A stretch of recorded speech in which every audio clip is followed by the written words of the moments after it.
pumunta dito para mag-speech or whatever. Ibang pinunta ko dito eh.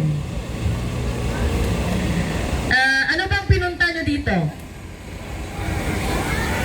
Tamparoson si Marcos. Ano ang pinunta nyo dito? Pinunta ba kayo dito para manood ng speech? Ayaw, day. Lang, hindi ako mag-speech. Pero ito lang ha. On a very serious note. Marami kasi ang sa atin napapagod, nawawala ng pag-asa.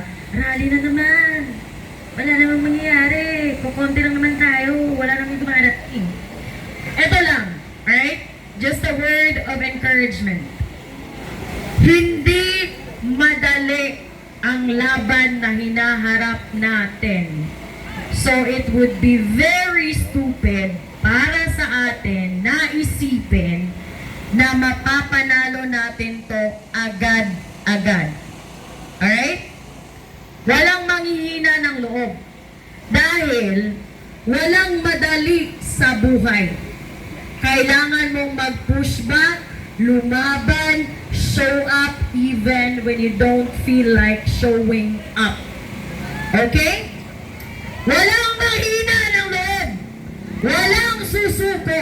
Dahil kung ang putang inang gobyerno ay napaka-persistent na magnakaw, kung ang motivation nila ay pera-pera lang pero hindi sila tumitigil, dapat ang mga mamayang Filipino mas persistent. You know why?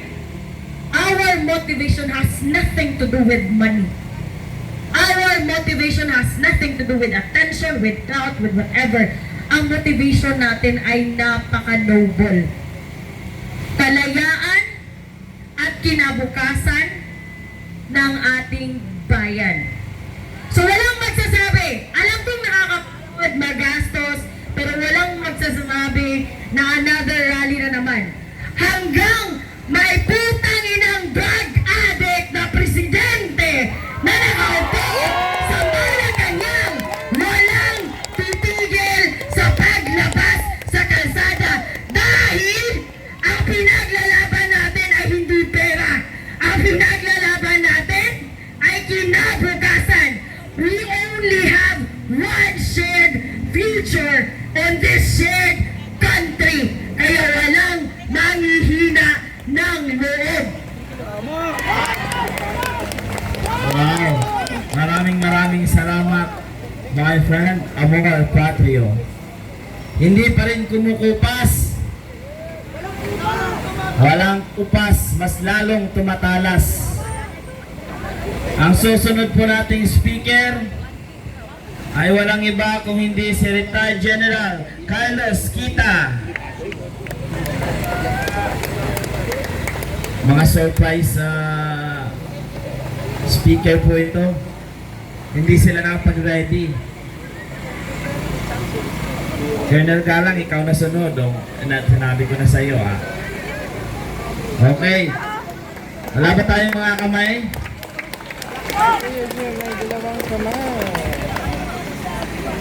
Una, gusto kong batiin lahat ng mga patriotic Filipinos na nandito ng 127th Independence Day. Mabuhay ang Pilipino! Mabuhay ang bayan! Mabuhay ang Pilipinas! Napakaganda na mensahe ni Amor. No? Matagal ding hindi nawala si Amor sa mga rally, no? Naging aktibo siya sa kanyang mga vlogs. Tama yung sinabi niya, dapat patuloy ang ating passion, no? Hindi dapat tayo nananamlay, nawawalan ng loob dahil talagang walang madali sa ginagawa natin. Mahirap to. Parang digmaan, no? Ako, matagal ko sa service, tipo, at meron pa akong 9 years na public service. Pero patuloy pa rin kahit nag-retire na, dito pa rin. At pinaglalaban ba natin? Marami na nagsabi. And even ang message ng ating Supreme Court Justice, si Chief Justice Gesmundo, na nagsalita nitong umaga sa Cavite. Alam mo ang mensahe niya? Ang laban ngayon, hindi yung digmaan sa paglusob ng mga kalaban na galing sa ibang bansa, kundi laban sa mga problema ng ating bansa, yung mga internal threat. Ano yung tatlong binanggit niya? Una, corruption. Pangalawa, ang sabi niya apathy o sa Tagalog, kawalan ng interes. Marami sa atin, sabi, non-partisan, apolitical, kaya hindi sila nagsasalita. Corruption, kawalan ng interes. Meron pa siyang pangatlo na sinabi. Medyo alam mo, pag may edad, medyo nalilimutan na yun. Pero, uunahin ko muna, maalala kayong pangatlong binanggit niya. No? Bakit una niyang binanggit corruption? Dahil nakita niya ang kawalanghian ng gobyernong ito. Nakita niya na maraming complaints na dumarating sa Supreme Court, kaliwat kanan, yung budget na kini-question ng taong bayan. Matindi ang pagnanakaw. Alam niya yan. Dahil mating sa Supreme Court yung mga reklamo. Yung kawalang interest. Marami sa atin. Okay, nandoon pa rin ang passion. Patuloy na lumalaban. Pero marami sa atin, mga keyboard warrior, narinig ko kanina. No? Minsan, nagiging guilty rin ako doon dahil hindi ako makatiis. Sumasagot ako. No? Parang yun na yata ang trend. Pero, dito, nagpapakita kami. Sabi ng mga anak ko nga, yung asawa ko, ano na, retired na, bakit ka pa nandiyan? Tama rin naman, no?